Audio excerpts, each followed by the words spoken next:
Bonjour tout le monde, comment allez-vous aujourd'hui? Ça va très bien. Je vais vous lire la... Je vais vous lire. Ça va bien, mais c'est pas un bon début. C'est pas grave, on aime ça quand c'est drôle. En fait, je vais vous faire la lecture d'un rapport que je viens de trouver. Parce que je fouille tout le temps dans les rapports. Il y en a 450. Il y en a en masse des rapports. Puis celui-là aussi, ça faisait longtemps que je le cherchais. C'est un rapport qui est sur Kim et Tom Melville. Je vous montre ça tout de suite. Pas le temps de niaiser parce que je pense que va falloir que je raide. Donc, voici le rapport que je vais vous lire. Comme Melville, en passant, il fait partie de l'Agence de renseignement mondial avec Kim. C'est lui qui est en contact aussi avec la salle des archivistes à Atlanta.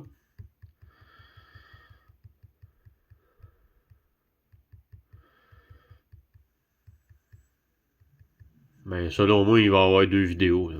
Il va y avoir un 30 minutes puis un 10-15 minutes.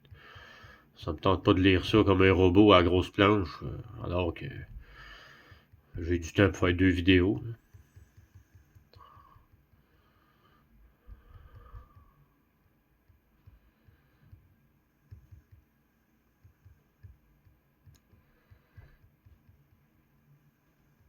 Et bien entendu, il y a la lettre que Kim a envoyée à Trump dans ce rapport-là. Bien entendu, le lien du rapport va être écrit dans les commentaires de la vidéo, que ce soit sur TikTok ou sur YouTube ou sur Facebook. Et voici la lettre que Kim avait envoyée à Trump. À M. Von Kempf, plus précisément, parce que Trump n'est pas son vrai nom, bien entendu. La famille Von Kempf est une famille nazie. Importée d'Allemagne via l'opération Paperclip de l'armée américaine, qui est une entreprise privée des Rothschild, bien entendu.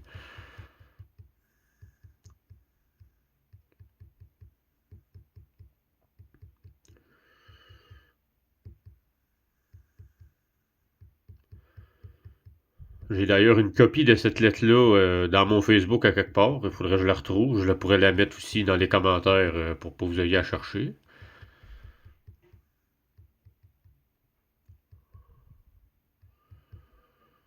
Ouais, c'est clair que ça va être deux vidéos. Tabarouette, il y a du stock. Ah, ça finit là. Parfait. On remonte en haut. Et on voit ça. Et voilà, on va ça de bord. C'est parti. Mon kiki, comme d'habitude. On va positionner pour être très à l'aise. Parfait. On passe ça tout de suite. Alors, l'invité, c'est Tom Melville. Ce rapport de situation de Kim Googin a été diffusé le 5 janvier 2024 sur YouTube. Aujourd'hui, Kim a invité un invité spécial, Tom Melville, à l'émission. Kim a décidé d'inviter Tom car de nombreuses questions se posent quant à son identité, son rôle, sa relation avec Kim et son appartenance à la Global Intelligence Agency, qui est le GIA, l'Agence de renseignement mondial, bien entendu, et ne pas confondre avec Global Intelligence Agence avec intelligence artificielle, ça n'a aucun rapport. Ce n'est pas ça du tout. C'est l'Agence de renseignement mondial. C'est comme ça que ça se dit en français. C'est parti. Quand et comment Kim et Tom ont-ils commencé leur collaboration professionnelle? Kim, je connais Tom depuis environ 7 ans.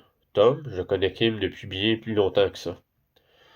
Kim, avant de me contacter, avez-vous effectué des recherches, non seulement sur Internet, mais aussi auprès de tous vos contacts, les gouvernements et peut-être des archivistes? Tom répond, mes connaissances remontent à l'époque où je travaillais sur des projets classifiés avec le Conseil de sécurité de l'ONU. J'avais un accès privilégié à de nombreuses archives auxquelles la plupart des gens n'ont pas accès. Grâce à des habilitations spéciales, le nom de Kim revenait sans cesse dans les documents. Je pouvais les lire, mais je n'avais pas le droit d'en emporter. En 2015-2016, j'ai commencé à trouver des informations sur Kim dans les archives nationales, pas dans les archives secrètes, celles qu'on appelle les archives naturelles souterraines. J'ai alors compris qu'il y avait quelque chose de particulier entre Kim et les événements qui se déroulaient sur la scène internationale. J'étais ravi de rencontrer Kim, et de commencer à travailler avec elle. Merveilleux. La relation de travail de Tom avec les archivistes. C'est Tom qui rencontre les archivistes tout le temps. Et il a dit que ce sont des gens vraiment exceptionnels. C'est Kim qui parlait. Tom répond. Ce sont des observateurs qui n'entrent pas en contact avec beaucoup de personnes. J'ai eu le privilège et l'honneur de les rencontrer à plusieurs reprises. Ce sont des êtres à haute fréquence vibratoire. Quand j'étais avec eux, j'étais comme en extase, car ils dégagent une énergie lumineuse, merveilleuse. Certains sont humains, d'autres non. Ils sont tous très, très spéciaux. S'ils nous donnent des informations, c'est toujours pour une raison précise, car ils connaissent la vérité sur toute chose. Un jour, ils se manifesteront à tous, mais comme pour toute chose, ils ne le feront pas tant que les humains ne seront pas plus bienveillants les uns envers les autres. C'est important ce que cet homme vient de nous dire, là. C'est pour ça que c'est important de s'éveiller, c'est important de connaître la vérité, qui la divulgation est faite par Kim Gogan, Tom Melville, bien entendu, l'Agence de renseignement mondial. Il faut lâcher les mensonges de l'État profond, tous les mensonges de médias alternatifs. C'est tout créé à base par le programme spatial secret. On poursuit. Kim. Et leurs informations dépassent de loin l'entendement humain. Mes articles ne sont que la partie émergée de l'iceberg comparée à l'étendue de leurs connaissances. Non seulement d'un point de vue historique, mais ils possèdent également des informations sur chaque homme politique, chaque gouvernement du monde, sur les instigateurs de chaque guerre, sur les personnes qui ont fourni ces informations, les noms, les visages. C'est comme votre point d'appui. C'est le coffre-fort numérique et ce genre d'informations ne serait pas publié sur un site web ni accessible à tous. Imaginez-vous donc. C'est des informations de haut niveau que Kim nous donne, mais ce n'est que la pointe de l'iceberg. Fait qu'imaginez-vous les menteries de l'État profond qu'il nous raconte, là. C'est de la merde. Ce sont des faux scénarios, ce sont des diversions pour nous faire tourner en rond, nous faire perdre notre temps, nous siphonner notre essence divine, nous empêcher de nous connecter à la source et au Créateur, bien entendu. On poursuit. Parce que ça fait pas longtemps, puis c'est déjà très intéressant. Puis je vais prendre le temps de le lire tranquillement. Je ferai une deuxième vidéo, il n'y a pas de problème. Là. Écoute, là, c'est des rapports ça, que je cherchais depuis longtemps. Puis que j'ai enfin trouvé. On nous a caché la vérité pendant très longtemps. Imaginez un peu si le système est détruit, qu'un agent est envoyé pour mener une opération, et qu'un autre, tout aussi déterminé, est dépêché pour le faire sauter.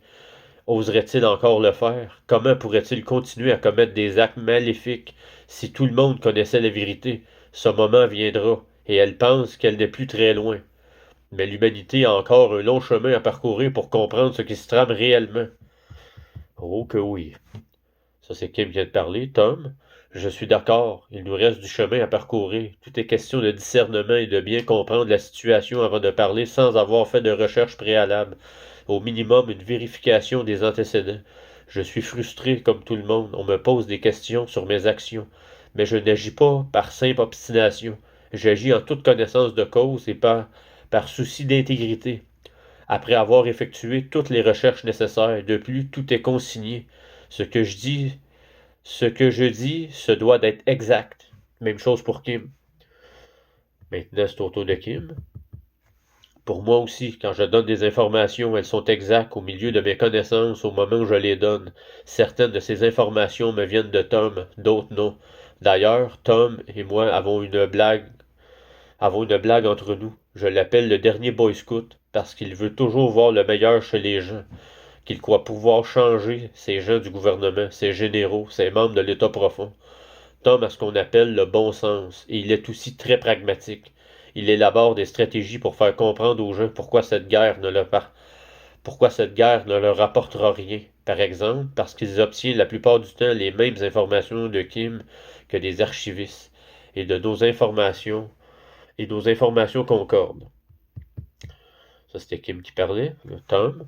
Je crois que c'est pour ça que notre relation est si spéciale, et qu'il est resté avec elle aussi longtemps, parce que les informations qu'il reçoit n'ont parfois rien à voir avec Kim, et que lorsqu'il parle, tout s'imbrique parfaitement. Les données, les généraux, il parle d'eux aussi, parce que les généraux, les militaires et les agents du renseignement l'appellent, mais pas Kim. Il doit jouer les intermédiaires, et c'est une situation à éviter absolument, parce qu'on se prend tout un tas de problèmes. C'est ça. Je l'ai bien dit, je n'arrête pas de le dire. Appelons Kim, discutons-en et trouvons une solution ensemble.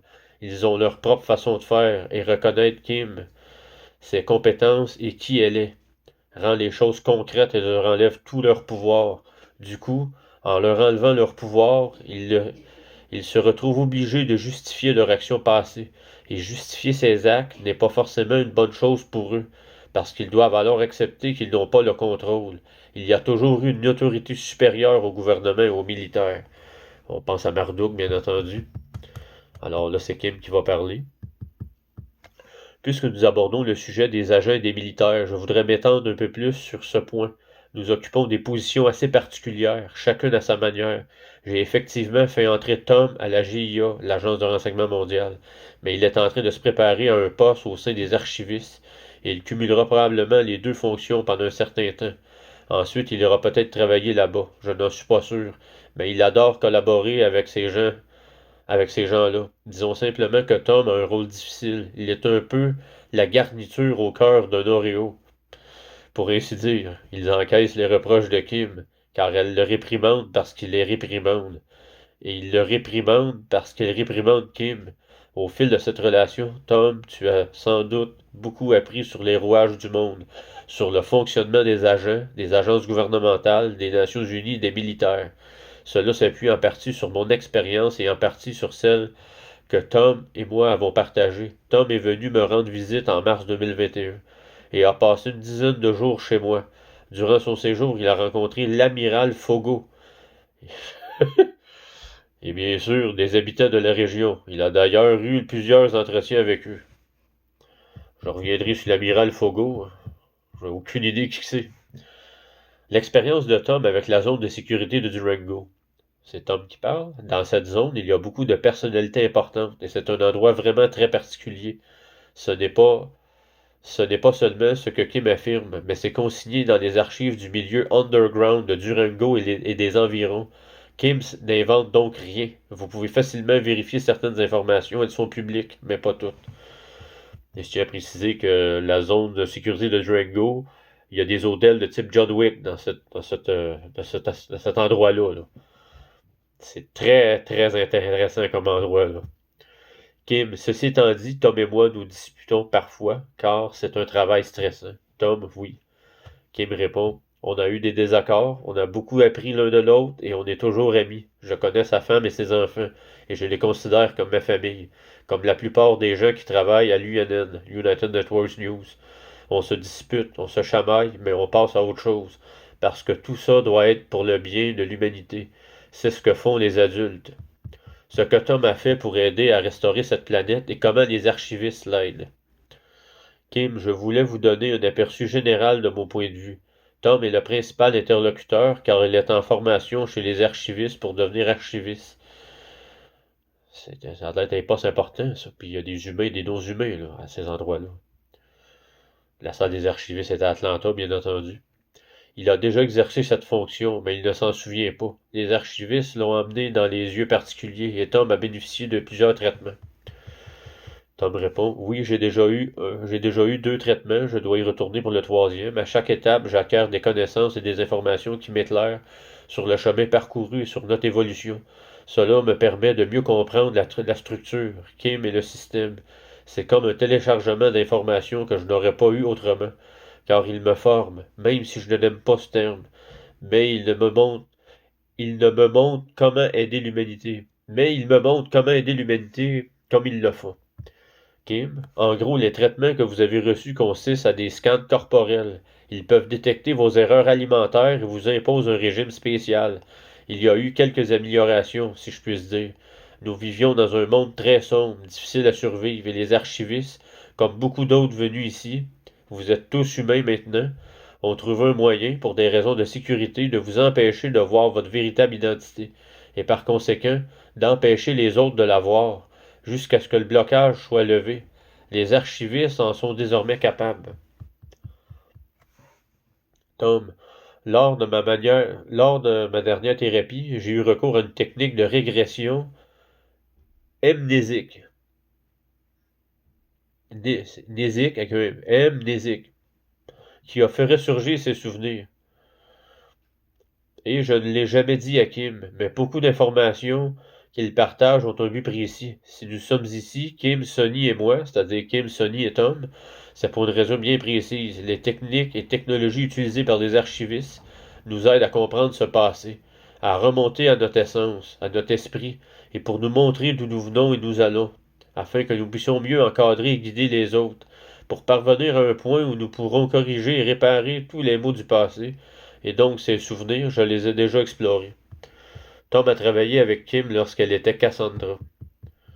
Là, c'est Tom qui parle. Alors, tu as été Cassandra et tu connaissais tes vies antérieures. Je ne me souviens de rien, mais grâce à ces traitements, j'ai pu le voir de mes propres yeux et poser des questions.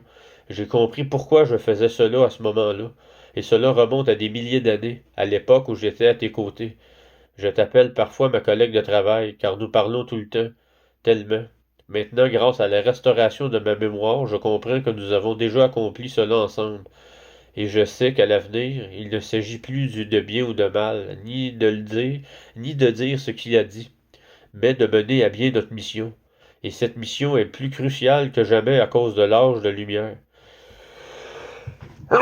Excusez.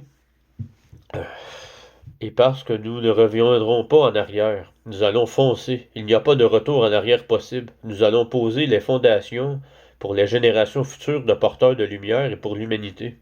Il n'y a pas de moyen Il n'y a pas moyen de détourner l'attention. C'est pourquoi je reste à vos côtés et tente d'instaurer un semblant de calme, de compréhension, de bienveillance et de lumière auprès de tous ceux à qui je parle. Car c'est important et les gens doivent le comprendre. Nous n'allons pas revenir en arrière.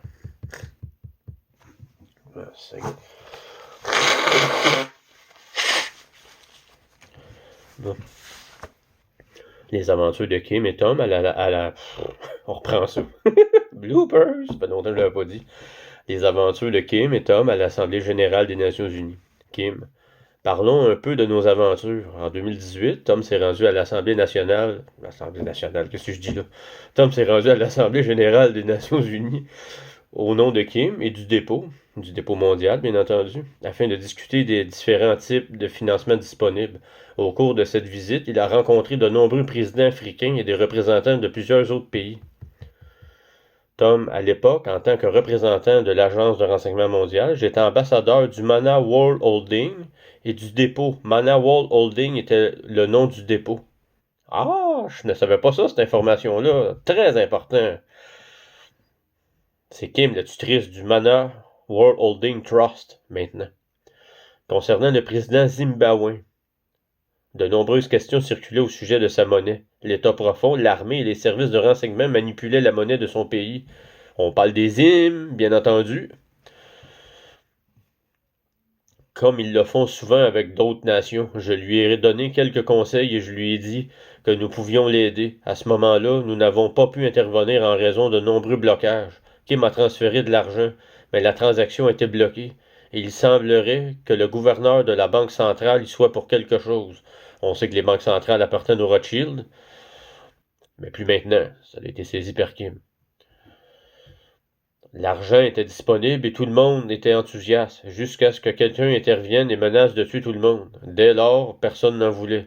Tom a déclaré que son seul conseil au président zimbabwéen était d'abandonner complètement sa monnaie et de lancer une nouvelle monnaie, une nouvelle plateforme monétaire. C'est exactement ce qu'il a fait. Il a tout arrêté et a créé une nouvelle monnaie, faisant disparaître le dollar zimbabwéen. Depuis, il est de nouveau manipulé par les services de renseignement pour lancer une crypto-monnaie zimbabwéenne et tout le tralala. C'est un fait, les gens se laissent manipuler, et c'est ce que j'ai compris en discutant avec de nombreux présidents et gouverneurs de banques centrales de haut rang à l'époque où je les ai rencontrés. Je n'ai pas tout dit à Kim, que j'ai rencontré là-bas, mais j'avais accès à la quasi-totalité des gouverneurs de banques centrales, car leur agent de liaison et de toutes ces personnes. Ils lui ont tous dit la même chose, leurs pays sont manipulés, leur banque centrale était manipulée. Alors comment aurions-nous pu obtenir le moins de sous par leur intermédiaire alors qu'ils étaient tous manipulés? Et ils le sont encore, honnêtement. Il appartient donc au gouvernement de se prendre en main à ce stade. Je rappelle que c'est un rapport qui date de janvier 2024, le 4 ou le 8, là, je me souviens bien. Bon, parfait. Je vais continuer, puis soit à la fin de celle-là qui m'étonnerait, mais dans l'autre vidéo, je vais tout montrer les photos, là, une après l'autre, là, pour que vous puissiez voir là, qui est Tom. Les aventures de Kim et Tom avec l'organisation Trump. Ça risque d'être très intéressant. L'organisation de M. Von Kemp, bien entendu. Kim, en parlant de gouvernement, au cours des aventures de Kim et Tom, vous avez une relation personnelle avec Trump, la Trump Organization et les enfants de Trump. Tom, ce n'est pas une relation amicale, comme celle qu'on entretient avec un copain qui va boire une bière. Je connais les conseillers et les avocats qui travaillent avec Trump. Il en a vu défiler un nombre incalculable. Je connais les membres de sa famille qui préfèrent venir me voir en personne plutôt que de m'appeler, car la communication est impossible. Pour essayer de les prévenir, j'ai envoyé plusieurs messages d'avertissement, non seulement à la famille, mais aussi aux avocats, leur disant qu'ils devaient changer radicalement de stratégie, sinon tout allait se retourner contre eux et ruiner leur réputation. Mais personne ne m'a écouté. On essaie de les aider, mais ils refusent de se sortir de ce mauvais pas. C'est leur problème. On ne peut rien faire de plus. Kim, vous avez maintenant visité Bedminster, dans le New Jersey. Tom a répondu oui. Kim enchaîne, et vous avez eu des conversations là-bas lors d'un de ces voyages. Lors d'un de ces voyages, une rencontre en face à face était prévue, mais elle vous a été refusée en raison de votre relation avec moi.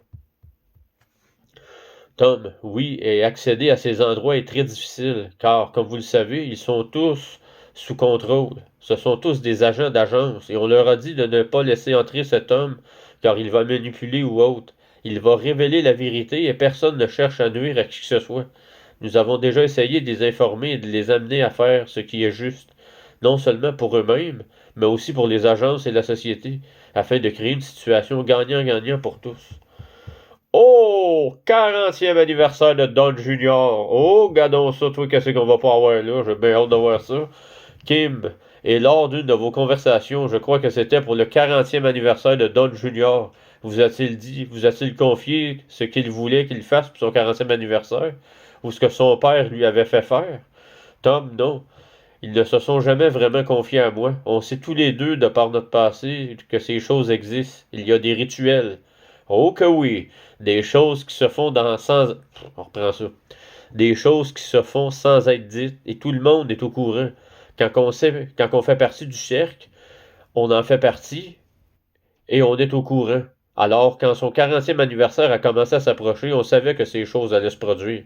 Que ce soit juste ou avant ou après, selon les astres, l'alignement des planètes, on savait que ça allait arriver. Il y avait donc des petits mots qui circulaient, une sorte de compréhension tacite. Tactique, tacite. Bon, c'est pas clair. Ne fais pas ça. S'il te plaît, ne fais pas maintenant. Ne le fais pas maintenant. Ça n'en vaut pas la peine. Ce qu'on te demande de faire ne sera plus possible à l'avenir. Ce genre de rituels, ce genre d'associations sont nuls et non avenus aux yeux de la source et de la planète.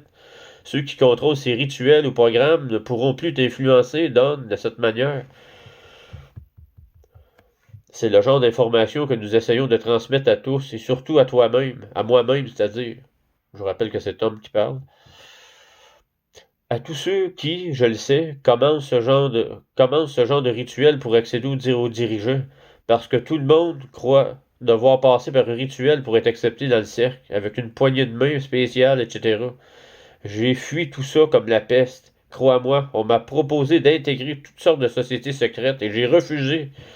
Tom a refusé, parce qu'il est du côté de la source, mais du côté de la lumière. Comme tu l'as dit, je suis un scout, je fais ce qui est juste, je reste intègre, je suis indépendant et je tiens à mes propres intérêts. Je tiens à mes propres intérêts. Ceux qui sont dans le métier sont essentiels, surtout quand qu'on a tant fait pour aider les gens par le passé. Ce sont des choses auxquelles je tiens énormément, car je sais qu'on ne pourra jamais me les enlever. Je tiens à préciser que Kim a sa possession les deux vidéos originales, Don Junior et M. Von Kim à 40 ans qui tue un bébé pour un grade de 33e degré de franc-maçon pour être membre de l'Ordre du Soleil Noir. Fait que les pro-Trump, là, soit vous ouvrez les yeux ou allez vous coucher. Parce que vous manipulez les gens avec vos menteries de l'état profond. Bref, on passe à d'autres choses. En fait, là, c'est Kim qui parle. En parlant de personnalité politique et de la manière dont toutes les familles politiques sont initiées d'une façon ou d'une autre, diriez-vous que si vous aviez été président ou premier ministre dans n'importe quel pays du monde, serait-il juste de dire que vous avez participé à un rituel pour votre 40e anniversaire? Tom, oh oui, absolument, absolument. Quiconque occupe une position de pouvoir a toujours su, de par son héritage familial, qu'il devrait passer par une sorte de rituel secret pour intégrer une structure organisationnelle mondiale de pouvoir et de contrôle, et se compromettent en quelque sorte, mais à ce stade, se compromettent pour la gloire. Le pouvoir et l'argent n'est pas un problème, car ils le font par désir. Un égo est un égo, et ils agissent ainsi par désir. Ils n'y voient aucun mal, sauf lorsqu'ils en arrivent à devoir tuer quelqu'un ou commettre un acte horrible sur un enfant ou une autre personne. C'est alors qu'ils vendent véritablement leurs âmes. Et c'est triste qu'ils aient dû passer par là. Mais heureusement, ce n'est plus le cas. Lettre de Kim à Trump concernant la nationalisation de la Réserve fédérale. C'est Kim qui parle. On verra bien. Passons aux aventures de Kim et Tom avec Trump. L'équipe de production a publié une lettre qui parle de la Réserve fédérale. Des copies de cette lettre sont disponibles sur Telegram chez United Networks avec la mention CARE. Si vous souhaitez les consulter, cette lettre-ci, je l'avais écrite avant de rencontrer Tom. Elle avait été remise et je n'arrivais pas à comprendre pourquoi. S'il était si bienveillant, il n'avait pas réagi. Cette lettre expliquait que l'accord entre la Réserve fédérale et le gouvernement avait expiré, que nous souhaitions nationaliser la Réserve fédérale et rétrocéder la ville de Washington, D.C. et tous ses biens au gouvernement. À l'époque, je pensais que le gouvernement était bien meilleur et qu'il ne l'était en réalité, et je pensais que Trump était quelqu'un de bien, comme la plupart des gens. Quand j'ai rencontré Tom, compte tenu de ses liens avec les conseillers et de nombreuses personnes à la Maison-Blanche, vous lui avez remis cette lettre, n'est-ce pas? Non, je la mettrai dans la vidéo 2. Tom répond, oui, mais pour être clair, je n'ai jamais rencontré Trump de son vivant. J'ai cependant des relations qui me permettent d'obtenir à peu près tout ce dont j'ai besoin. Comme pour toute personne ayant aidé des gens à résoudre leurs problèmes par le passé, on pourrait dire que j'ai joué un rôle de médiateur. Il arrive qu'on ne soit pas satisfait de son passé, mais j'ai agi. J'ai obtenu des faveurs et j'ai choisi d'utiliser une faveur pour faire parvenir des documents. Ce document pris ici sur son bureau, afin de confirmer qu'il l'avait bien vu. Et ici, s'il a décidé de ne pas donner suite, je sais au moins que sa décision ne repose pas sur des rumeurs ou sur l'intervention d'une tierce personne. Je sais pertinemment qu'il l'a vu et qu'il a choisi de ne pas agir. Notre relation se résume donc à cela, s'assurer que chaque action entreprise soit reconnue, comprise et factuelle, sans aucune ambiguïté. Cette lettre aurait pu changer la donne s'il avait simplement collaboré avec nous. Bon, ben j'ai décidé de vous montrer la lettre dans cette vidéo-là. Parce que c'est pas tout le monde qui va regarder la deuxième partie. Donc on va ça de bord. Je vous rappelle que j'ai une copie de cette liste-là dans mon Facebook et que je vais la mettre dans les commentaires.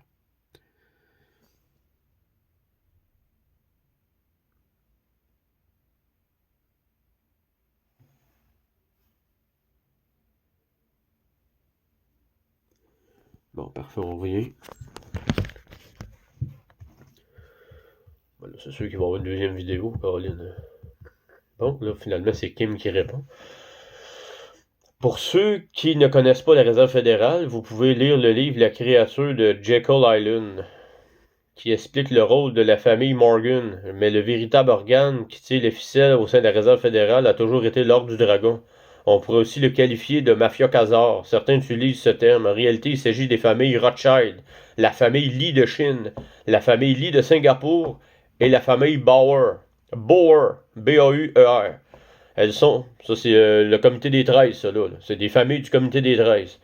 Elles sont des liens avec d'autres groupes et portent des noms de familles différents, mais ce sont bien ceux-là.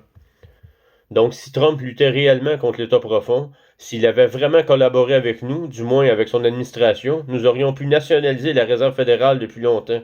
Cette lettre date d'il y a 6 ans, de 2018. Et je l'ai même transmise par voie diplomatique. J'y ai expliqué également que l'accord de la Réserve fédérale autorisait l'émission de monnaie au nom des gouvernements du monde entier avait pris fin le 15 juillet 2012. Mène-toi donc, Sainte.